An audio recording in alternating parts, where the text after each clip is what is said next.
All right, boys and girls, to start our printmaking lesson, we're going to be listening to sounds and following along with this worksheet. I'm going to start by playing the sound of a flute like this.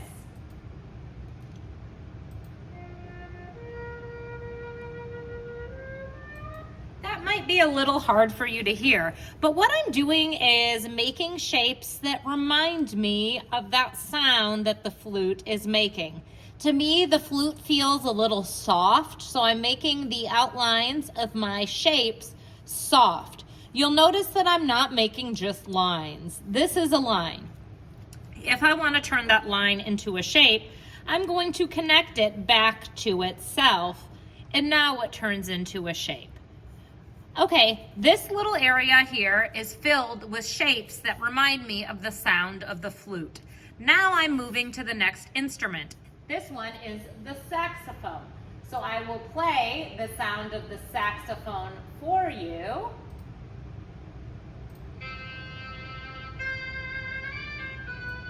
And then you are going to draw shapes that feel like that sound to you. The saxophone to me felt a little bit heavier than the flute. I'm making my shapes a little bit harder too. It didn't flow quite as much. I'm even going to include a shape that has a zigzag. All of these shapes I'm making right now are organic shapes. There are no math names for these kinds of shapes. These are just shapes that I'm kind of making organically or naturally. And I'm going to keep working like that through 8 different instruments.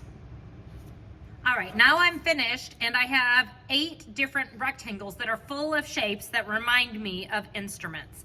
I'm going to move onto a new paper, and this one is just an example of what I'm going to do. I'm going to pick these shapes and arrange them in a way that I think looks good. So I'll flip this over and show you. I like this big organic shape I made with the flute, so I'm going to draw that shape big, and if it's not exact, that's okay. This design I'm making right now is going to turn into my printing plate. When we talk about printmaking, the printing plate is what you're stamping.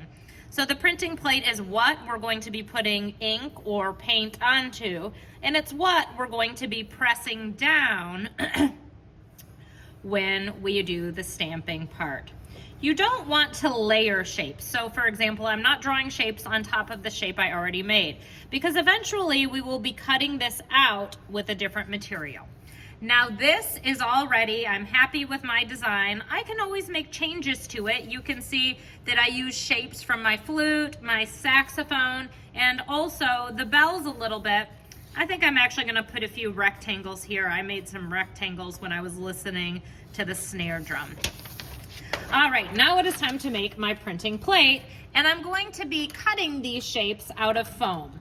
Okay, so it might be helpful for you to draw them first, or maybe you're just the kind of person that likes to wing it and just kind of cut it.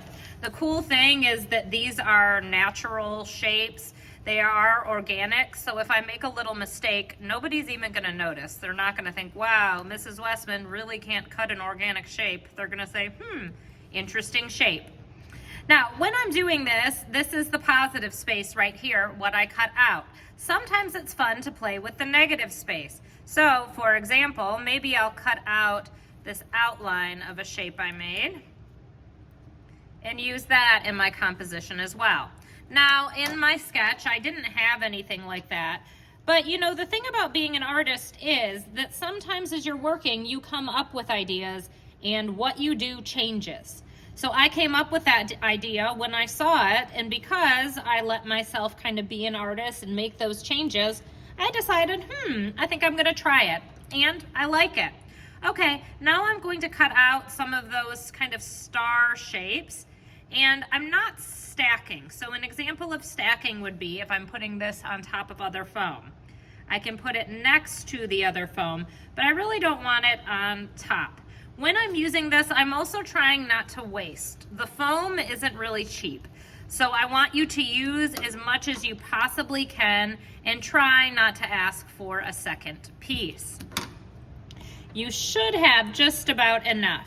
Now in this area here, since it's empty, I can put a shape inside. I just don't want to stack them up high. When you're printmaking, the highest point of the printing plate is what transfers. So if I put something here, only that shape would transfer and everything else would get lost.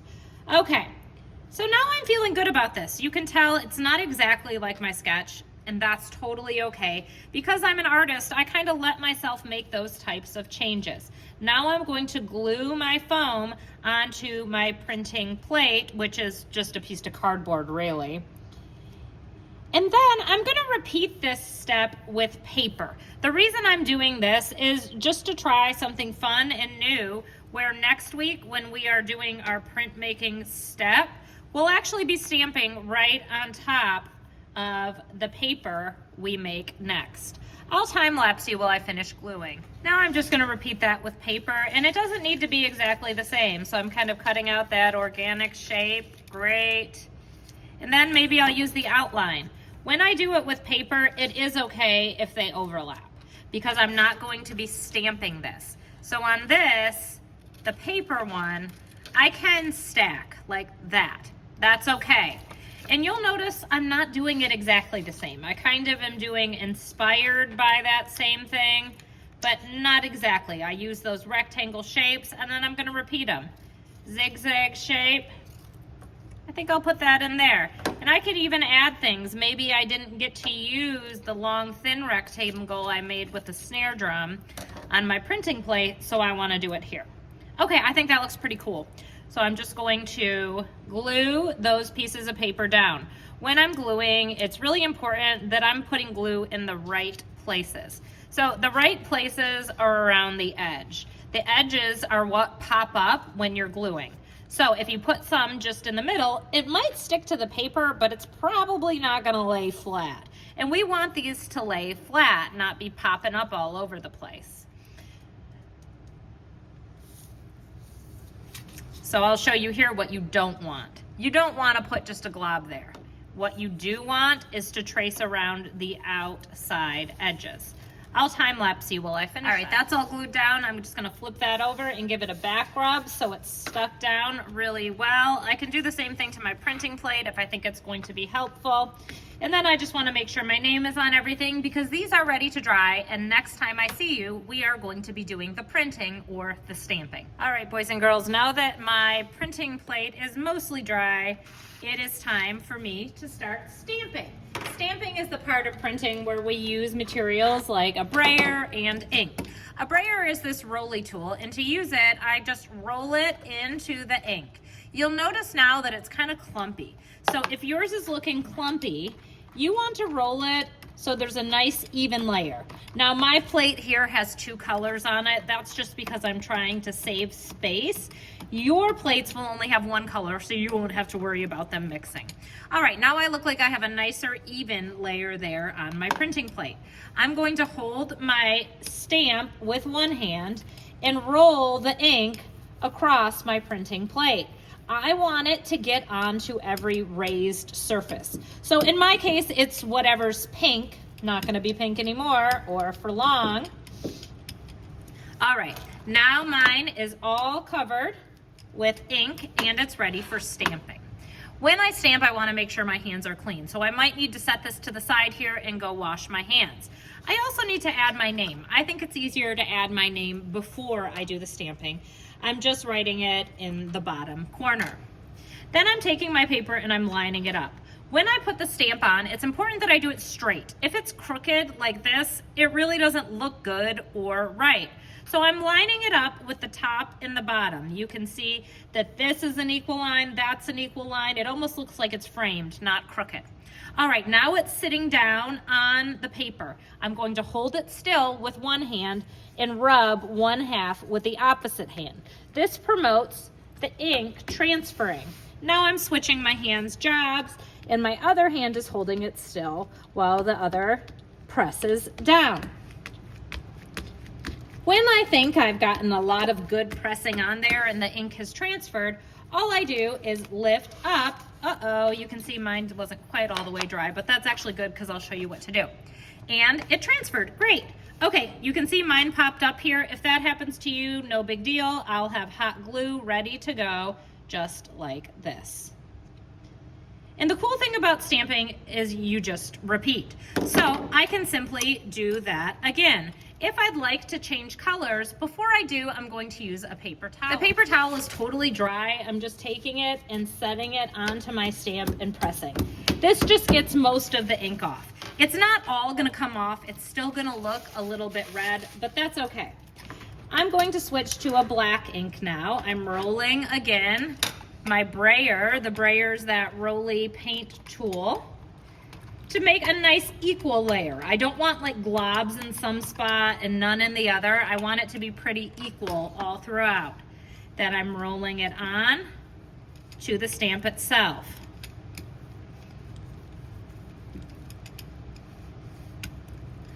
Now I'm going to show you what to do with your collaged piece you made last time. For the first stamp, we did it just on regular paper. Now I'm going to take this and I'm going to flip it upside down onto my collage. Now my collage paper is a little bit smaller than my stamp. That's just because I was using scrap paper. Yours will be the same size. I'm holding it still with one hand and applying pressure with the other, then alternating jobs. Then when I'm done, simply pulling off. And you can see this has my design in two different ways. It has it on the paper, but it also has it up here on the stamp.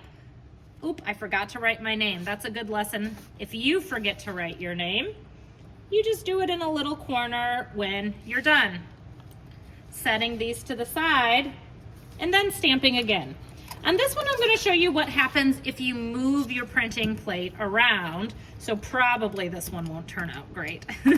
Just saying. Okay, let's pretend I'm setting it down and I put it on a little crooked.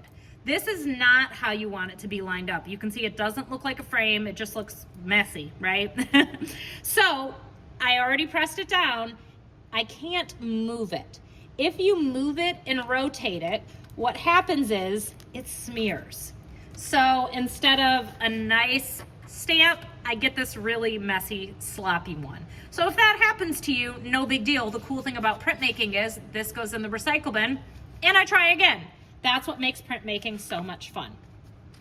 For our last stamp, we're gonna play around with a couple of different ways that you can stamp multiples. The first is by getting a large sheet of paper and stamping more than one time. So I'm taking my brayer, doing the same thing. You'll notice that I did not clean my brayer, and that's because I'm going in the same color. I don't need to clean my brayer, right? I'm going to take it, and when I do stamping multiple times, I want to pay attention to the direction I'm laying it down. So this little zigzags on the top left. I'm taking it, pressing, same process, holding with one hand, and lift. Then I'm just going to stamp again. So I'm doing it more than one time on the same piece of paper, laying it next to my last one and stamping again. When I do this, I do need to make sure I'm keeping my hand out of the ink so I'm not running it over there where it's all inky and wet still. Rolling again and stamping essentially to fill the paper. I'll time lapse you while I finish that. So now you can see I have a piece of paper that's full of my designs. It took 4 to fill the paper. The next one I'm going to show you is where you stamp it 2 times and it kind of looks a little 3D. So I'm starting with one color here. I still have black on my plate, so using that, same as I did on my first print where I'm lining it up. One hand holds still while the other applies pressure. I'm kind of giving it a back rub. Hold still, give it a back rub. Great. Lift off. Okay, I'm going to stamp again and I'm going to clean my plate first. So I'm not wetting my paper towel. I'm just pressing it on. I know that it's not perfectly clean and that's okay. Kind of made a cool design there. All right, now I'm switching colors to this reddish color. And like I said, some of it is going to transfer a little bit, and I'm not going to get overly stressed about that. I do my best to keep it nice and clean, and when it doesn't, okay. All right, now for this one, it's important that I line it up the same direction. So you can see I'm kind of holding it so I can see this blobbity shape lines up there, those leafy lines line up. And I'm gonna put it on, but I'm going a little up and over. So it's not exactly right on top. I accidentally moved it a little bit, so I'm not sure how great the transfer is gonna be. Yeah, and it's kind of fun because it looks like it's a little 3D-ish, like it bumped up and over. So you can play with stamping multiple times and layering the stamps as well. So great job, guys. This lesson was so fun, and it shows so many different skills that we know. It's showing us how to work with music to create art, how to use line and shape to represent non-objective things like sound. It shows that we know collage techniques. It shows that we know how to do printmaking. All kinds of cool things that you did in this lesson. Great job, fourth graders.